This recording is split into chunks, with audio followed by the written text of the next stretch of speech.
Hi, it's Jamie, Progressive's Employee of the Month, 2 months in a row. Leave a message at the... Hi, Jamie. It's me, Jamie. I just had a new idea for our song about the Name Your Price tool. So when it's like, tell us what you want to pay, hey, hey, hey, and the trombone goes, blah, blah, blah, and you say, we'll help you find coverage options to fit your budget. Then we just all do finger snaps while a choir goes, savings coming at ya, savings coming at ya. Yes? No? Maybe? Anyway, see you at practice tonight. I got new lyrics for the rap break. Progressive Casualty Insurance Company and Affiliates. Price and coverage match limited by state law. I'm Jay Farner, CEO of Quicken Loans, America's premier home purchase lender. We've created a new way to protect you from unpredictable interest rates. Our exclusive Rate Shield approval. First, we lock your interest rate for up to 90 days. Then, if rates go up, your rate stays locked. But if rates go down, your rate drops. Either way, you win. Call us today at 800-QUICKEN or go to rocketmortgage.com. Rate Shield approval only valid on certain 30-year fixed-rate loans. Call for cost information and conditions. Equal housing lender. Licensed in all 50 states. NMLS number 3030. Additional conditions or exclusions may apply. Since the fall of man, a war has raged between good and evil. Over the centuries, this war has distorted the truth. Now the truth is perceived as lies, and lies acknowledged as truth. To this day, the battle continues as we investigate and debate the truth behind the history and mystery of the universe. We are Paratruth Radio.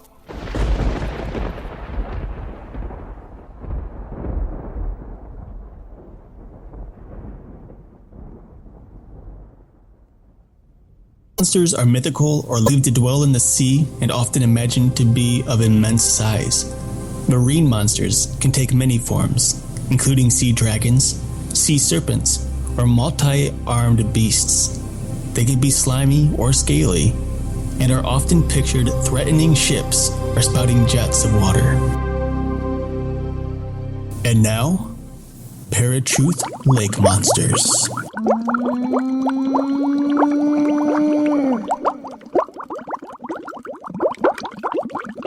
Hey everybody, welcome to Paratruth Radio right here at paratruthradio.com. My name's Justin. And I'm Eric. As you guys have heard, today, monsters. So, you guys got the definition of what a sea monster is. We did some research on Champ, which is the Lake Champlain monster in New York. And then we also did some research on the Loch Ness monster, which is in Scotland. And sea monsters in general, really. So, getting into lake monsters first, most people have heard of the Loch Ness Monster, Champ. If you have not heard of Champ, it's basically the American version of the Loch Ness Monster. Both of these creatures are descriptions: a elongated neck with almost like a dinosaur type appearance. Both have been caught on camera, supposedly, and these things have been around for a really long time. Yeah, I know for Loch Ness Monster in particular, I did a lot of research on Loch Ness Monster, mostly because it's more intriguing to me than Champ is. Even though, we live in North America, Loch Ness, Nessie, has been around a lot more or a lot longer than Champ has. And things really started around 1960 with Nessie. And from there on, it just exploded into, a mass amount of people just claiming that they've seen this creature from time to time. And for a while, it was very consistent. And when you look back at the records, 1960 in particular, you're looking at May 24th, May 27th, then June 27th to July 23rd. Then the next sighting after the July 23rd of 1960 was August 7th of 1960. And then suddenly, oddly enough, there appears to be somewhat of a 14-year gap on November 10th of 3. And then suddenly, yet again, there was about a 6-year gap. And the next sighting was July 13th of 79. And then another 14-year gap between 79 and 93 before the next sighting. What's really interesting are these huge gaps. Now, does that mean someone, people haven't seen it, that suddenly this creature just disappeared one day? Or are we missing I guess, are we missing any claims by people? Any eyewitness reports are missing from this particular document that I found, or that people just aren't coming forth and saying these sightings are fake? This monster wasn't real, and possibly these people were just telling stories.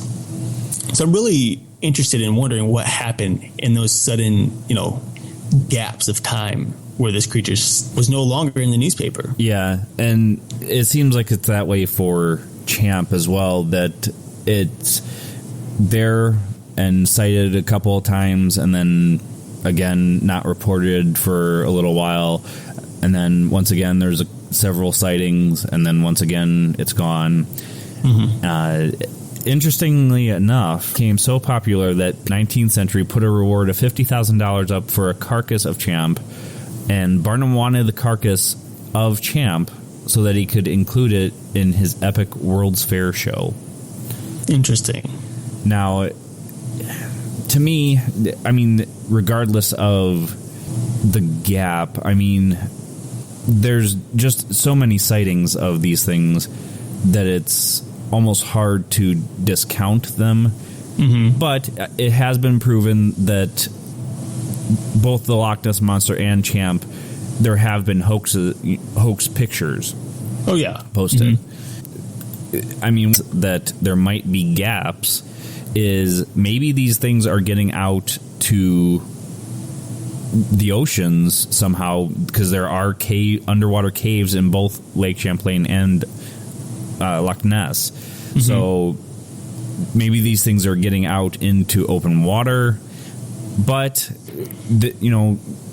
aquatic creatures that we know of are kind of split between saltwater and freshwater.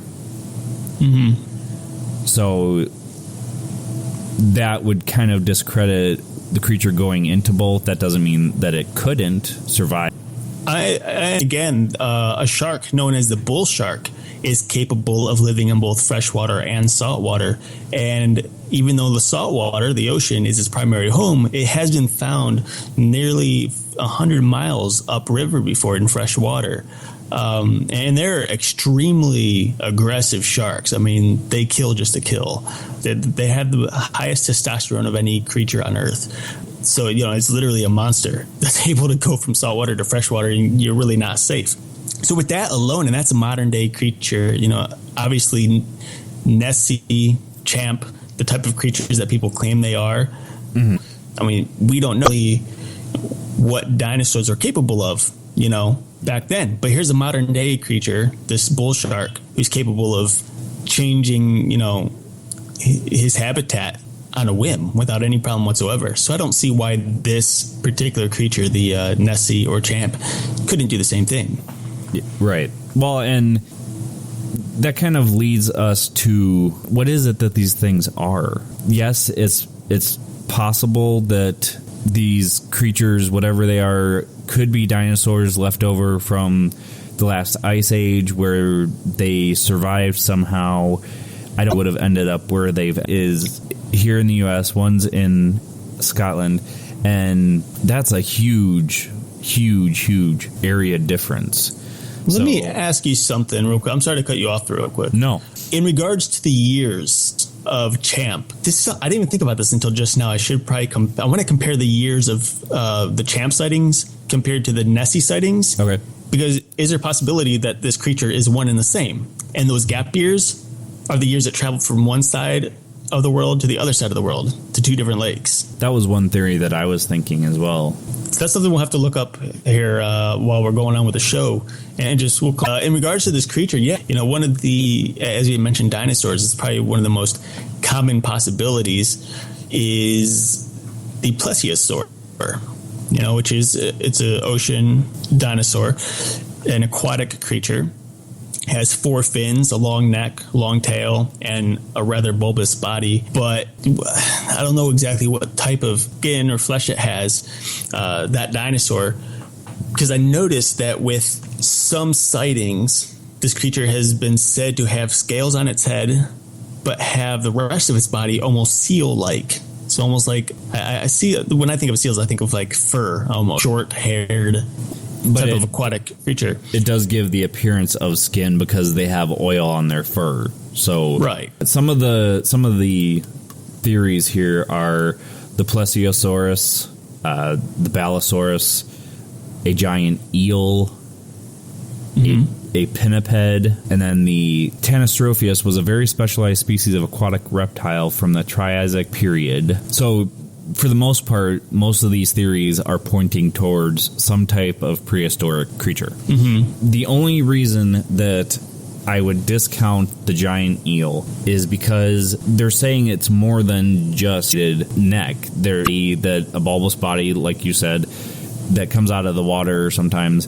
So the only thing that these things could be, as far as I can see, some type of either dinosaur or an ancestor of the dinosaurs. But, I mean, what other theories have you come across? Have you seen anything else?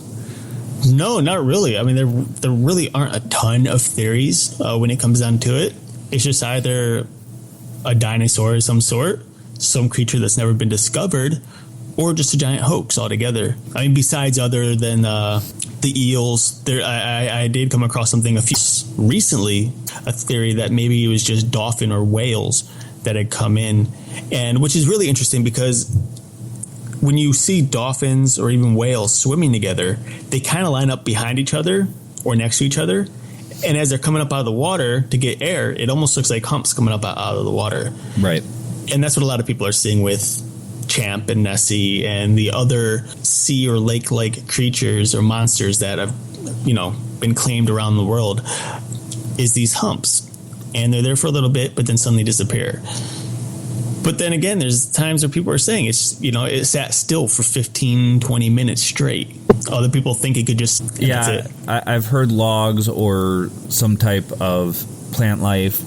I've also seen a video once on Champ where this creature was popping its head out of the water, and it was two eyes, a nose, and you could see what looked like whiskers. Or the holes of whiskers where it almost looked like a seal's face. But when it dived back under, it had how do you say it? A trident tail, sort of. Okay. And what they were speculating might have a seal made its tail and had caused that trident effect in its tail. But not all accounts of Champ say there was a trident tail. It's just this one video where they had caught whatever it was swimming in the water. Right. Now, going into the Christian side of it and the biblical side of it, I mean, there is accounts of sea monsters in the Bible. Right. Yeah, there are accounts of sea monsters. The most popular is that of the Leviathan. And the Leviathan, there's a lot of debate to whether in the scriptures the Leviathan is written metaphorically, symbolically, or literal. And the first time Leviathan shows up is in the book of Job, when God himself is speaking to Job and brings up Leviathan. And God speaks of the Leviathan as being an actual living, breathing creature that lives in the ocean, almost dragon-like, if you will. And that's in Job chapter 41. It's pretty extensive verse, but if we had the time, I could read it real quick, and people can kind of just hear what God had talked about with this Leviathan. It's similar even today. Go ahead and share it. I think people would want to know. Okay, so this is from the New International Version of the Holy Bible, the book of Job, chapter 41. Can you pull in Leviathan with a fish hook, or tie down its tongue with a rope? Can you put a cord through its nose or pierce its jaw with a hook? Will it keep begging you for mercy? Will it speak to you with gentle words? Will it make an agreement with you, for you to take it as your slave for life? Can you make a pet of it like a bird, or put it on a leash for the young women in your house? Will traders barter for it? Will they divide it up among the merchants, coons, or its head with fish? If you lay a hand on it, you will remember the struggle and never do it again. Any hope of subduing it is lost. The mere sight of it is overpowering. No one is fierce enough to rouse it. Who then is able to stand against me? Who has a claim against me that I must pay? Everything under heaven belongs to me. That last part is God comparing himself. I will not fail to speak of Leviathan's limbs, its strength and its graceful form. Who can strip off its outer coat? Who can penetrate its double coat of armor? Who dares open the doors of its mouth? Ringed, its back has together. Each is so close to the next that no air can pass between. They are joined fast to one another. They cling together and cannot be parted. Its snorting throws out flashes of light. Its eyes are like the rays of dawn. Flames stream from its mouth. Sparks of fire shoot out. Smoke pours from its nostrils. As from a boiling pot over burning reeds, its breath sets coals ablaze, and flames dart from its mouth. Strength resides in its neck. Dismay goes before it. The folds of its flesh are tightly joined. They are firm and immovable. Its chest is hard as rock, hard as a loaf. When it rises up, they retreat before its thrashing. The sword that reaches it has no effect, nor does the spear or the dart or the javelin. Iron is like straw, and bronze like rotten wood. Arrows do not make it flee. Sling stones are like chaff to it. A club seems to it but a piece of straw. It laughs at the rattling of the lance. Its undersides are jagged potsherds, leaving a trail in the mud like a threshing sledge. It makes the depths churn like a boiling cauldron, and stirs up the sea like a pot of ointment. It leaves a glistening wake behind it. One would think the deep had white hair equal. It looks down on all that are haughty. It is king over all that are proud. So that's the whole chapter of Job talking about the Leviathan. And you can see that there are moments throughout this passage, if you really took the moment to listen as I was talking, where God is speaking of this creature in both a literal and a figurative term or format. So, you really have to look at it and study a bit to really understand, what's figurative here, what's literal, or what could be, which is which, really. And it can be difficult at times. But some of the things that he had mentioned in regards to this particular sea monster, the ocean, like often with sea monsters or even the lake monsters, when it comes to Nessie and some of the reports that come in, they're saying that the water was churning above it, wherever this creature was swimming underneath, or they believe this creature was swimming underneath. Right. And of course, this sea monster, not the Leviathan, but Nessie or Champ, they're considered to be enormous creatures. I want to say I came across one sighting that claimed it was around 40 feet long, which is pretty significant, Yeah. I know a great white shark at max, and it's even rare, but at max, a great white shark can only get to 20 feet long. So this creature is twice. All right, folks, I think break. Stay tuned for more sea monsters right after these commercials. This is Bill Hall, author of the book The World's Most Haunted House, and you're listening to Paratruth Radio. Confessions of a Potentially Perfect Parent, brought to you by AdoptUsKids.org. I might look like an adult, like a person who could possibly be a parent, but I have no idea how to talk like one. And everyone knows that if you want to be a parent, you have to sound good when you say things like, "Don't make me turn this car around," or "because I said so," or "Don't make me come back there." I don't even really know what those things mean, but I know that I actually believed my parents when they said them to me. How did they manage to sound so convincing? Make me come back there. Enough at all. Kids can sense weakness. Don't make me come back there. Ooh, yeah, that's better. In fact, that kind of sounded like my dad. Weird. You don't have to be perfect to be a perfect parent. There are thousands of teens in foster care who would love to listen to you practice your dad voice. Call 1-888-200-4005 or visit AdoptUsKids.org for more information. This message brought to you by the U.S. Department of Health and Human Services, Adopt Us Kids, and the Ad Council. Unexpected reactions to smart financial decisions, brought to you by feedthepig.org. Well, I finally did it. I opened a 401k. So you're giving up? Just like that? Giving up on what? On relative.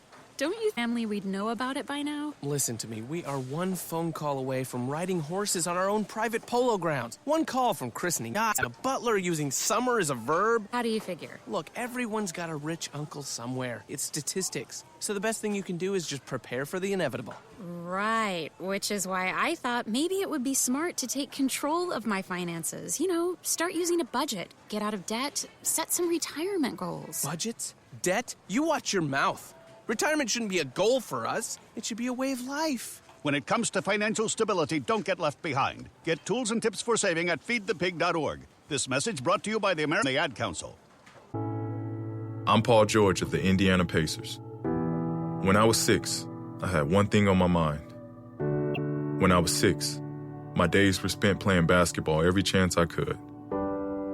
When I was 6, my dream was to make it to the NBA. When I was 6, my mom had a stroke.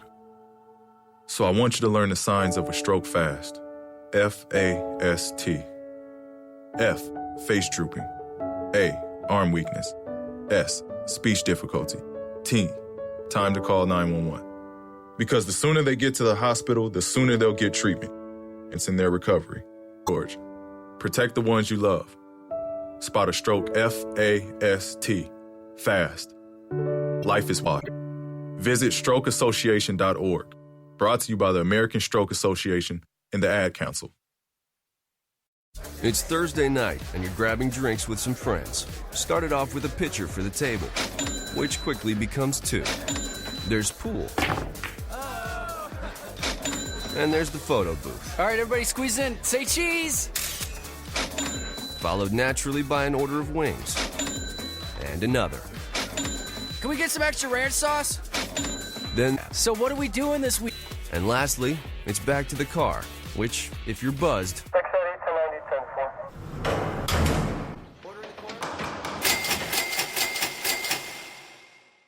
could be the most expensive night of your life. Getting pulled over for buzzed driving could cost you around $10,000 in fines, legal fees, and increased insurance rates. Nothing kills a buzz like getting pulled over for buzzed driving, because buzzed driving is drunk driving. Brought to you by the National Highway Traffic Safety Administration and the Ad Council. Okay, forest animals, today is a new day. Kids are coming to the forest, and it's up to us to make their visit a good one. Sparrow. Yes? Have you practiced here? Of course. Catchy. I like it. Okay, River. Dude. How's the temperature? It's a refreshing 52 degrees, man. Perfect for a little riverside shoeless relaxation. Ah, good. Owl, you here? Course. Who's asking? I am. Look, you know the drill. Sleep during the day, scare the kids at night. Perfect. I love my job. Oak tree? What's up? Still in the same place I left you last year. That's what I like. Consistency. Well, it's not like I'm going anywhere for the next couple hundred years. I know. I love it. Turtle. Turtle. He's not here yet, man. He's late every morning. You'd think he would have learned by now to leave the night before our meetings. Okay. Squirrel. Has anybody seen Mr. Squirrel? The Forest has been preparing just for you today. To learn more about, visit discovertheforest.org. Brought to you by the U.S. Forest Service and the Ad Council. Hey, Dr. Phil here. I help people solve difficult and trying personal problems every day on my TV show, but there's one problem that's just got me stumped: childhood hunger. Nearly 16 million children in America struggle with it. That's 1 in 5 kids who may not know where their next meal is coming from, despite the fact that there's more than enough healthy, nutritious food out there to feed them all. Now, I don't know about you, but that is unacceptable to me. Luckily, the Feeding America network of good people is out there collecting, giving hope to at local food banks all across the country. But let's face it, they can't do it without your help. Join me in supporting Feeding America and your local food bank at feedingamerica.org. Brought to you by Feeding America and the Ad Council. Together, we can solve hunger. Together, we're feeding America. This is David Montaigne, author of End Times in 2019, and you are listening to Paratruth Radio. All right, folks, welcome back to Paratruth Radio. My name's Justin. And I'm Eric. And we've been talking about sea monsters, specifically Loch Ness Monster, and Eric read us about Leviathan. Now, to you, does Leviathan sound pretty close to what Champ and Loch Ness might be? No, I think Leviathan is much different. Okay. Much bigger, much stronger, in literal terms anyway. I mean, here we're talking about Leviathan being able to breathe fire, and has eyes like fire, and, so on and so forth. And that's just something that we're not seeing with the Loch Ness Monster or Champ. No one's claimed to see things out of the water or anything like that. But it's not to say that it isn't something of a similar nature, per se. The fact that it's an aquatic beast in of itself is very similar. But beyond that, I think it's a completely different creature. Much smaller, obviously much more or less hostile, I should say, because no one seemed to have any trouble with, Champ or Nessie. Right. It's never attacked anyone before. It's always been, offshore. I know there's been one case where someone had seen it onshore and it ran or tried to run, back into the water. But that's about it. It's never attacked. Weird struggles with it. It's just kind of here one moment and then gone the next. Now, the Champ and Boxer have been around for quite a while. And like we were saying, the first account of Nessie, official account, was 1960, I believe, right? Yes. And then there's also the official first report for Champ was 1609. Now, does that mean that it ended up in papers or anything? No. They didn't really have any publications at that time. But in 1819, a Republican dated July 24th, 1819, titled Cape Ann Serpent on Lake, and it gives the account of a Captain Crumb sighting an enormous serpentine monster. Now, the first media reported sighting came in 1883 when Sheriff Nathan H. Mooney claimed that he had seen a gigantic water serpent about 50 yards away from where he was on the shore. He claimed that he was so close that he could see round white spots inside its mouth, and that the creature appeared to be about 25 to 30 feet in length. Mooney's sighting led to many with their own accounts. Mooney's story predated the public Loch Ness controversy by 50 years. Now, that's not to say that there weren't accounts of sea serpents in Loch Ness. It's just this particular rendition of the story was reported. So, right, it's hard to determine, just because you and I have never seen either of these things right firsthand, what they could be. I mean, they're unfortunately able to be hoaxed relatively easy, just because people can put things on remote control, or like the picture from 1934 of the Loch Ness Monster was basically a cut out piece of paper, basically, that was made to float on the water. So what do you think these things are, and where do you particularly think they're going in the time gaps? I mean, personally, I don't say this often, but I had most of the stuff we talk about, especially when it comes to cryptids, but I actually see my list. I really truly do believe that, simply because, one, the ocean is so vast that these creatures, they can easily just disappear if they wanted to, especially if they know their way around. And I mean, they were made for swimming. They move fast. So I think it's very possible that it does exist, and whatever people are seeing, at least, the legit claims, because there's so many claims that are falsified, right? But the ones that are legit, I think they really did see something. And I think that it could, like I said, I think it could be a dinosaur, especially, I think a lot of people might think, well, dinosaurs were many years ago, millions. Right. But, it's starting to come to that millions of years doesn't really fit in the time anymore, but instead thousands of years would be much more accurate, especially when you bring in different types of carbon dating that are starting to prove that the rock on the Earth, and fossils in particular on the Earth, are actually cutting those millions of years in half, and sometimes by more than half. And we're seeing that dinosaurs might have lived maybe 60,000 years ago, 100,000 years ago tops. And also, according to scripture and some evidence that was found, I forget which country it was, but that humans and dinosaurs even lived together. Someone had come across fossils in a book of mine that I have of a human footprints, fossilized human footprints alongside dinosaur footprints. which would appear to be of a triceratops. And even the Bible talks about, dinosaurs living. The Leviathan was just one. The behemoth is another, which God describes as almost like I think it's a sauropod or a brachiosaur type of creature.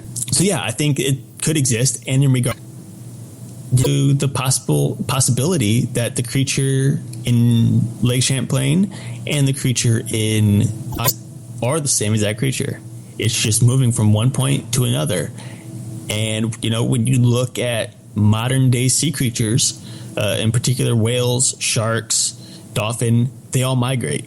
Each and every one of them migrate from one place to the other over a course of several years, back and forth. And I think this creature is doing the exact same thing. And there's a very strong possibility there, I think, that it's one and the same creature. Well, a lot of people would say, too, like, if it is the same creature, does it have such a lifespan?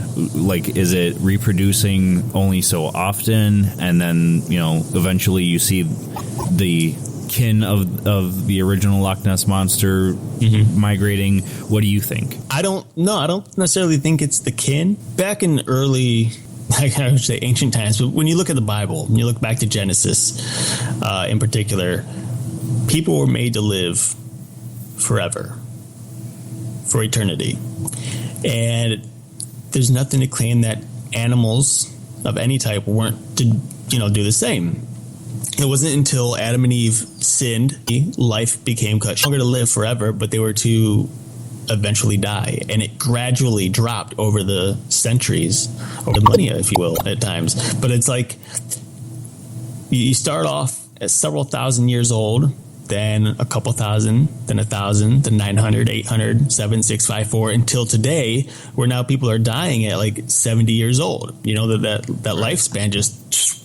So if this dinosaur or this creature is an ancient creature, it very well could possibly still have that ability to continue to exist. In my personal opinion. Obviously, I don't have any significant proof, but I think what's interesting is with the generations of people, each that age was cut until they started dying younger and younger and younger. If this creature is still living, and who knows, what generation of this creature was, it could be super, super old. And since it's not, there's no generation after it, those generations, I think any other generations after that would start losing that lifespan. But this one's just one of the originals, if you will, and therefore has the ability to continue living until who knows when. That's a good one out there for you guys too is maybe this thing is traveling from Lake Champlain to Loch Ness. Particular spots is its nesting ground. It lays its eggs at one place, leaves, goes back to Loch Ness, or goes back to Lake Champlain, whichever, and then the creatures that they see after that are the offspring. But maybe it only has, like humans, only has one offspring per generation. Not to say that that's what's happening. Honestly, I honestly don't know, but that's a theory of mine. Theory 2, along with our discussion with Justin Fall about Bigfoot on the Fourth Watch when we were guests on there. What do you think of the possibility of these things being interdimensional creatures, kind of like we said, Bigfoot? I mean, I'm not going to say it's not possible, because obviously we've talked about this hundreds of times, that spirits are very capable of manipulating certain situations, and in particular their own bodies, to create, such creatures as this, such as Bigfoot and such as the werewolf. At the time, just my own ignorance talking, I don't see why a spiritual being or an interdimensional to be something it's not would affect humanity in any way. Nessie's not quite like Bigfoot. I'm going to put it that way. Bigfoot is super popular and people are hunting it like crazy. Nessie, yes, there's people out there, there's people still hunting for it, trying to find it, but by no way is it nearly as popular as Bigfoot. And like Bigfoot's taken thousands of people and have directed their attention directly to Bigfoot via television screens, via radio stations, via being on site. There's been a couple of shows on television here and there. People go and hope to see it, but that's about it. So I'm going to say that it's not possible. It's kind of interdimensional being, as you put it, but I don't believe it is either, but it is a possibility that, whether it's demonic in nature and it's just a smokescreen to keep us occupied for the coming of the Antichrist or whatever.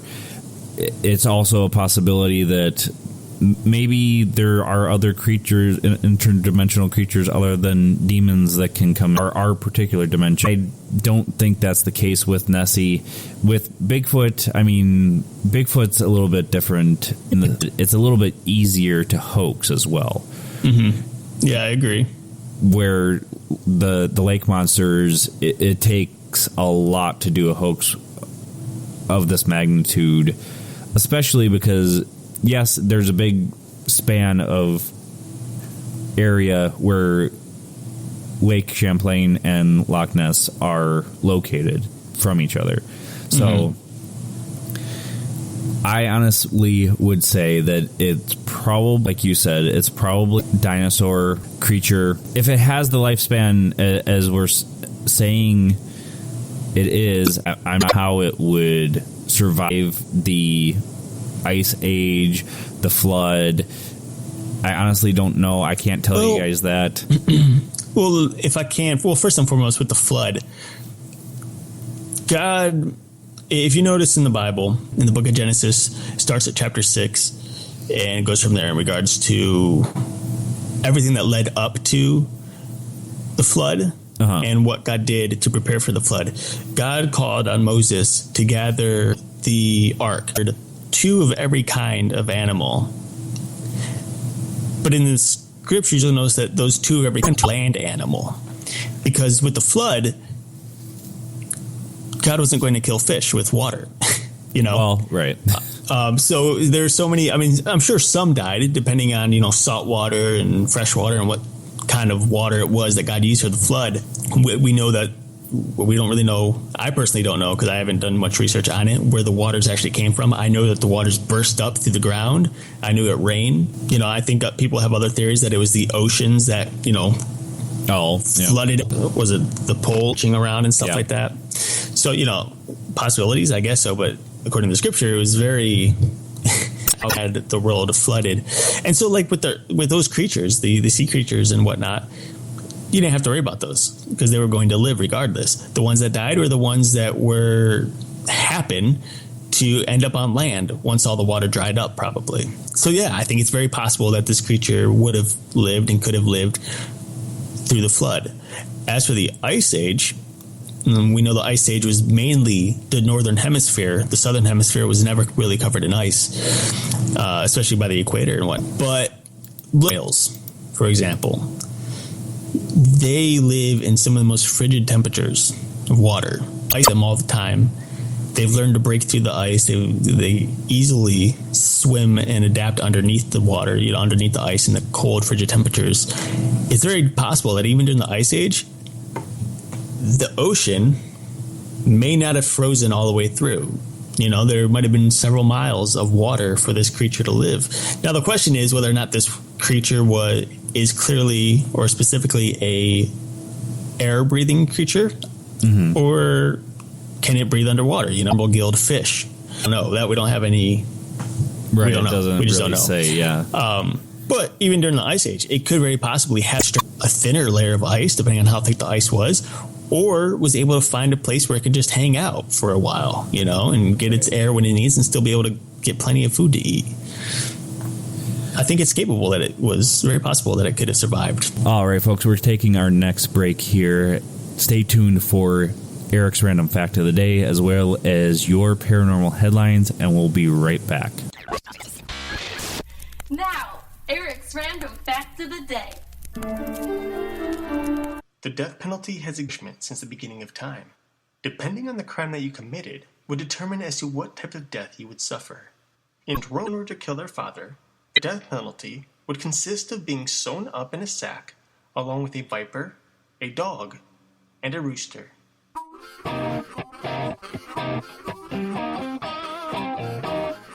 This was Eric's random fact of the day.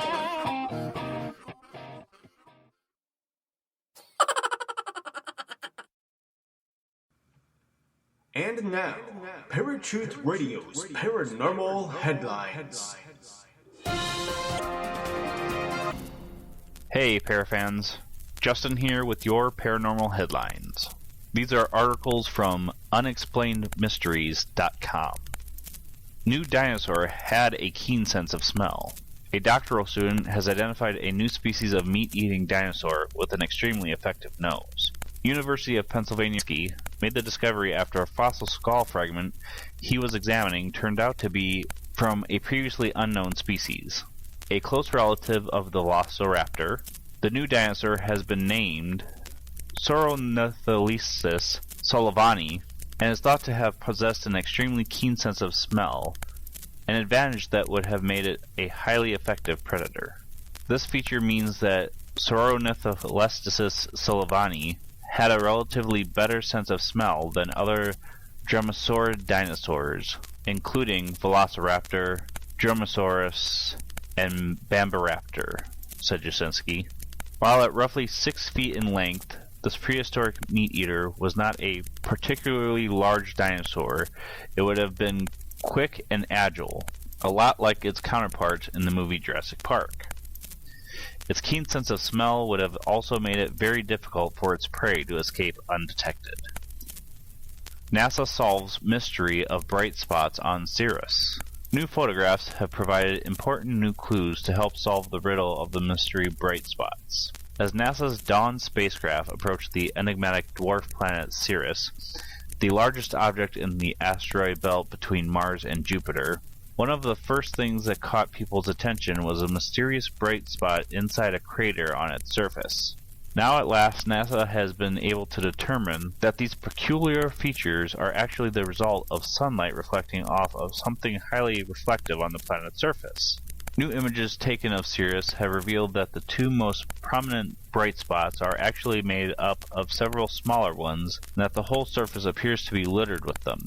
Dawn scientists can now conclude that the intense brightness of these spots is due to the reflection of sunlight by highly reflective material on the surface, possibly ice, said Christopher Russell, principal investigator for the Dawn mission. While there is still a lot of work to do to confirm that the reflective material is indeed ice, NASA scientists are hoping that Dawn will provide the information they need over the coming months. And this has been Justin with your Paranormal Headlines. This was a segment of Paratruth Radio's Paranormal Headlines.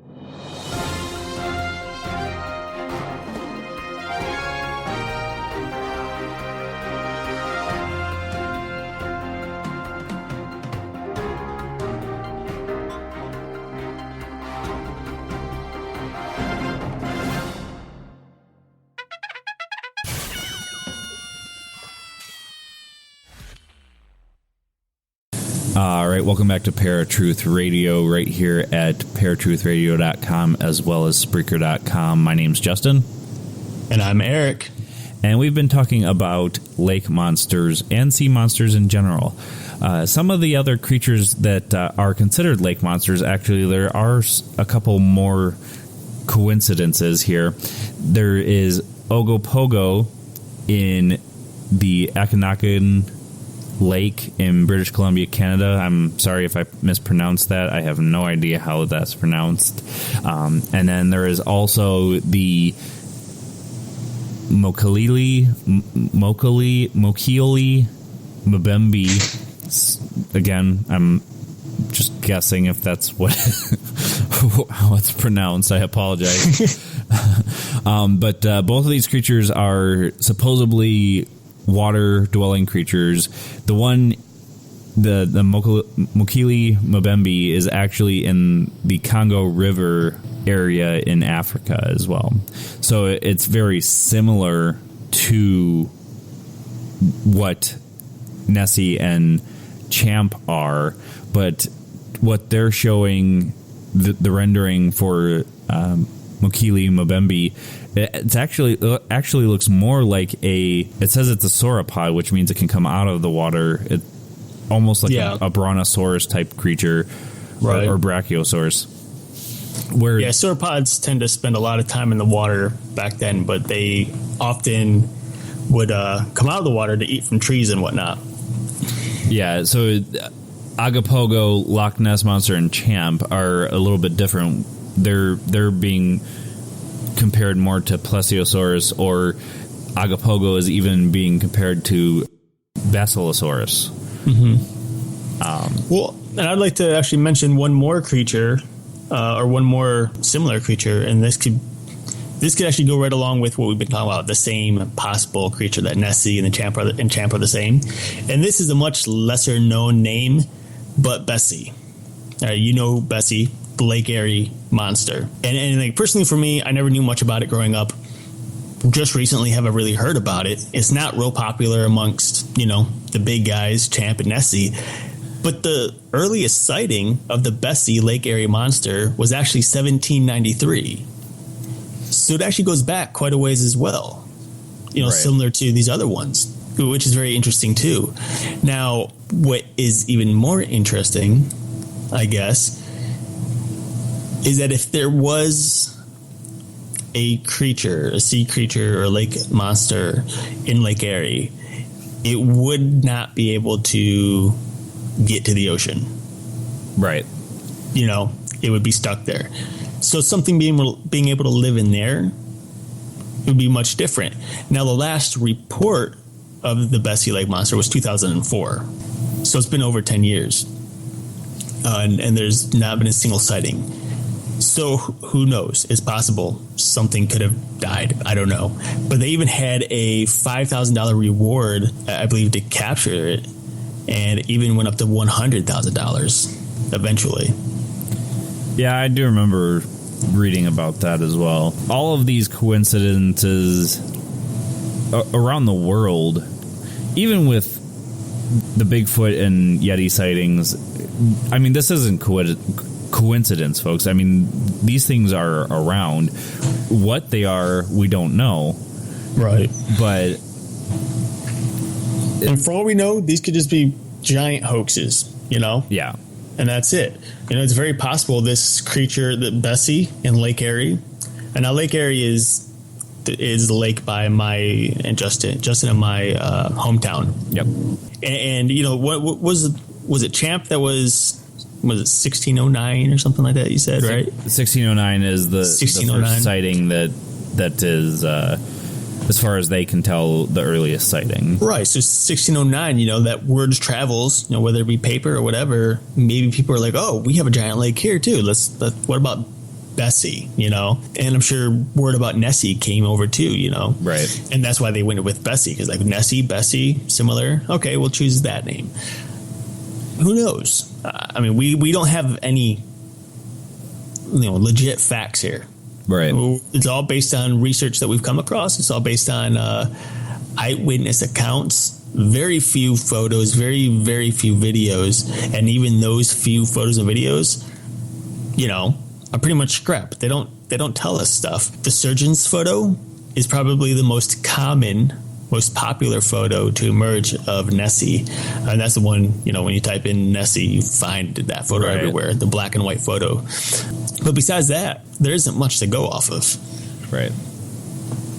Well, and like we said, I mean, these could be hoaxes, but one thing that I have to say too is like Lake Champlain and Lake Erie are well enough apart, but it could be that this thing could travel in between waterways that intersect somewhere there too. Like it could swim down rivers and streams. Something that massive may be detected in the smaller bodies of water easier, but the migration period might not coincide with certain areas being as busy. Right. So I think we're both in agreement that these things are definitely some type of dinosaur type creature, whether it's a leftover dinosaur that somehow survived all these different catastrophes, or if it's something that is just very similar to the dinosaurs that we know of. Anyways, and as you said, even in the Bible, there's talk of Leviathan and Behemoth, and most people believe that Behemoth is actually a dinosaur that lived alongside man, and I'm honestly a believer of that as well. It's just history is in the eye of the beholder. So some people say several million years, some say just several thousand, and mankind has been around longer than history says they have. I honestly believe so, because there's just way too much evidence of that. Well, and on top of, to top it all off, even to this day, scientists, fishermen in particular, but scientists are claiming that we're coming across creatures in the ocean that were thought to be extinct for millions of years, according to world science. And yet these creatures are being found all of a sudden. So that of which we believe doesn't exist very well still could live in our oceans today. Even Megalodon. Now, Megalodon is basically a monster great white shark. It's about, I think it's somewhere between 40 and 60 feet long at one point. It's massive, yeah. Yeah, and I think a 6 or 7 foot jaw span or something like that. Huge. Yeah, I've seen they did come across a couple of fossils or remnants of a jaw from Megalodon, and if you look at these things in museums, it was massive. It could swallow you in one bite. Right. And these teeth are 6 inches long on the Megalodon, and they're still finding them wash up on shore today. Now, if the creature, Megalodon, didn't exist for however millions of years, we're going to go with millions, why would these fossils still be getting washed up? The majority of things that go into the ocean eventually decay or are constantly being buried by new sediments, new sand, new dirt, new mud, so on and so forth, and eventually disappears. But somehow, these fossilized teeth are still being washed up on shore. So to me, and it's very scary to me because it's Megalodon, and Megalodon is supposed to eat meat. Yeah. Which makes it scary because we know what a great white shark is like. Megalodon's 4 times the size of it. It's very possible that creature lives as well, just in very, very dark depths of the ocean. It may not be able to come up this high, or to sea level, if you will, and breach the water simply because its own mass, its own weight, it might not be enough pressure to to stabilize it, I guess, or something. I don't know. I don't even know what I'm saying, but I'm actually trying to think about it and rattle it off in my mind as I'm talking, because I'm trying to I'm trying to make it make sense to me, and it's not. But there's a possibility that all of these extinct creatures could still exist somewhere in the oceans or on land. Yeah. Well, and it's always a possibility. There's a lot of creatures, as you said, that are supposedly extinct that they're finding now. They thought that the Tasmanian tiger was extinct, but they're seeing evidence that it's actually still around, or somehow survived, didn't get detected until recently, where we're finding them again. Same thing for several sea creatures that they thought to be extinct. So I honestly believe that these things are definitely around, and that it's a possibility that it is a dinosaur that somehow survived, that maybe they don't have all the facts. Maybe they don't know that maybe some of the dinosaurs did survive. Nobody really has those facts right now, But, I mean, there have been reports of dinosaur-like creatures that are still in Africa as well. Mm-hmm. Now, is that just tribal folklore? It's a possibility, but the jungles in Africa are so dense. I think that's all for us tonight, folks. You've been listening to Paratruth Radio right here at paratruthradio.com as well as Spreaker.com. And next week we'll be talking about the Antichrist. Now, bear with me, folks. I know it's not a cryptid. I know it's not necessarily paranormal, but we do talk about Christian aspects of things here on Paratruth Radio as well. And it's kind of a scary thing when you think about it. But we will get into more of that next week. So, well, with that said, I'm going to go ahead and just pass out a little bit of information since we're at the end of the show here. For those of you who enjoyed the show and want to hear more, check us out at paratruthradio.com. Under Listen Live, you will find a tab where you can select a number of different archived shows over the past, what's it been, 9 months? Something like that? Something like that. Something like that, that you can check out. There's been one for pretty much every single week. So tune in there, listen to some archive shows, let us know what you think. You can email us at paratruthradio@gmail.com. If you have any questions on anything that we've covered, or you have, some general questions of your own, or perhaps you want to even chime us in on a particular topic that you would like us to talk about, feel free to email us. Again, that's paratruthradio@gmail.com. And finally, facebook.com/paratruthradio. You will find all the information about upcoming shows, past shows, current shows, etc., on our Facebook page. So check it out, facebook.com/paratruthradio. Like it, share it with friends and family, and tune in every Sunday night at 8 p.m. Eastern Standard Time. I do also have to say that we are also on Spreaker.com as well as YouTube right now. You can find all of our archives there as well.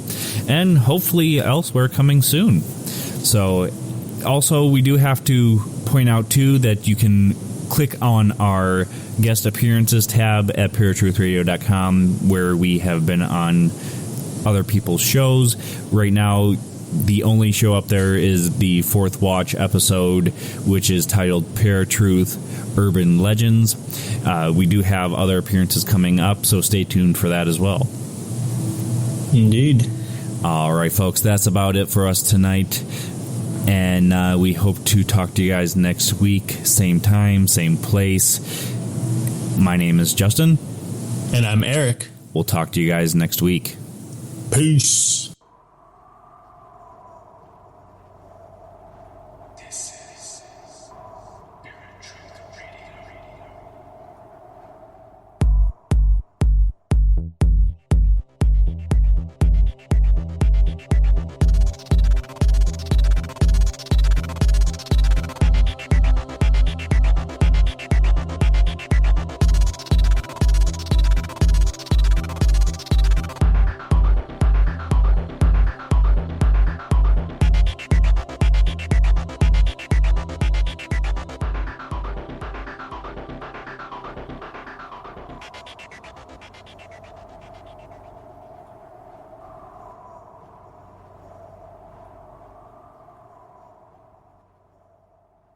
I'm Jay Farner, CEO of Quicken Loans, America's premier home purchase lender. We've created a new way to protect you from unpredictable interest rates. Our exclusive Rate Shield approval. First, we lock your interest rate for up to 90 days. Then, if rates go up, your rate stays locked. But if rates go down, your rate drops. Either way, you win. Call us today at 800-QUICKEN or go to rocketmortgage.com. Rate Shield approval only valid on certain 30-year fixed-rate loans. Call for cost information and conditions. Equal housing lender. Licensed in all 50 states. NMLS number 3030. Additional conditions or exclusions may apply. I'm Jay Farner, CEO of Quicken Loans, America's premier home purchase lender. We've created a new way to protect you from unpredictable interest rates. Our exclusive Rate Shield approval. First, we lock your interest rate for up to 90 days. Then, if rates go up, your rate stays locked. But if rates go down, your rate drops. Either way, you win. Quicken. Call us today at 800-QUICKEN or go to rocketmortgage.com. Rate Shield approval only valid on certain 30-year fixed-rate loans. Call for cost information and conditions. Equal housing lender. License in all 50 states. NMLS number 3030. Additional conditions or exclusions may apply.